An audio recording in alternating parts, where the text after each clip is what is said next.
В эфире новости экономики на Якутия-24. В студии работает Миргуяна Иванова. Выдачу материнского капитала предложили ускорить в Министерстве труда и социальной защиты Российской Федерации. Ведомство предлагает сократить время рассмотрения заявлений о распоряжении средствами маткапитала с 30 до 12 календарных дней. Срок проверки документов с 14 до 5 дней, процесс перечисления денег с 9 до 3 дней. Предлагаемые изменения позволят сократить сроки перечисления средств маткапитала, а также повысить качество предоставления соответствующей государственной услуги. Россиян в 2020 году ожидают 8 коротких рабочих недель. Об этом сообщили в Роструде. Россияне будут меньше трудиться в связи с праздниками и переносом нерабочих праздничных дней, выпадающих на выходные.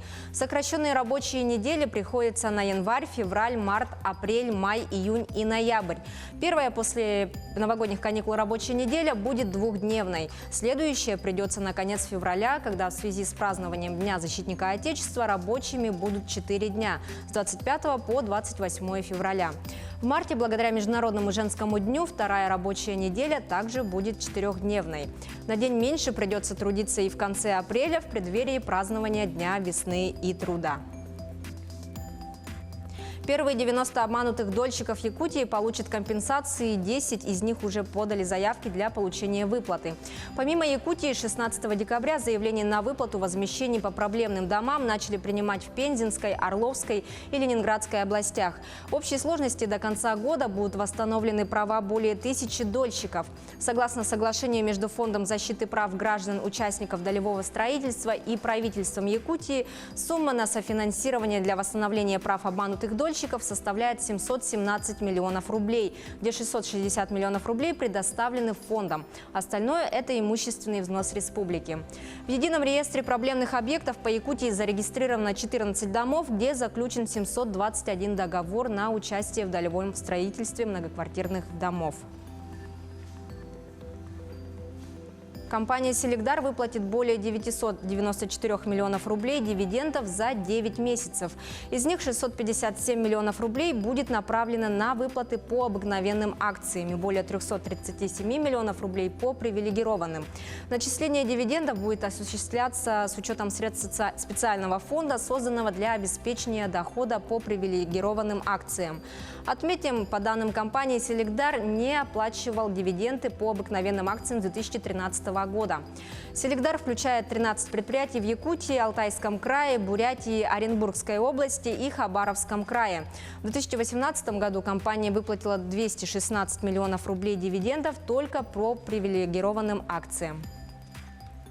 Новый корпус мединститута СВФУ начнут строить в Якутске в 2021 году. Предполагается, что после ввода объекта число студентов вуза увеличится почти в 1,5 раза, что позволит в перспективе решить в Якутии проблему с нехваткой медицинских кадров. На данный момент СВФУ готовит проектно-сметную документацию учебно-лабораторного корпуса, чтобы отправить для согласования в Министерство науки и высшего образования России. Отметим, что сейчас студенты медицинского института вынуждены учиться в 6 разных корпусах. День финансовой грамотности пройдет в эту субботу, 21 декабря в Якутске. Организаторами мероприятия являются Смарт-библиотека 203 и Минфин Республики. Специалисты расскажут о подводных камнях, в оформлении кредитов, ответят на вопросы по налоговым вычетам, также расскажут о том, куда стоит вкладывать свои средства и как можно предостеречь себя от сомнительных финансовых организаций. Также в это время будут проходить консультации и лекции для населения на тему налоговых вычетов. Также проведут лекции о том, куда можно вкладывать свои деньги, куда выгоднее всего, от каких вкладов следует воздержаться. Также эксперты расскажут все о кредитах, о подводных камнях, о процентной ставке, о том, что нужно знать, когда человек идет в банк оформлять кредиты, и о том, как можно получить налоговый вычет по тем или иным в той или иной сфере. Это все новости экономики к этому часу.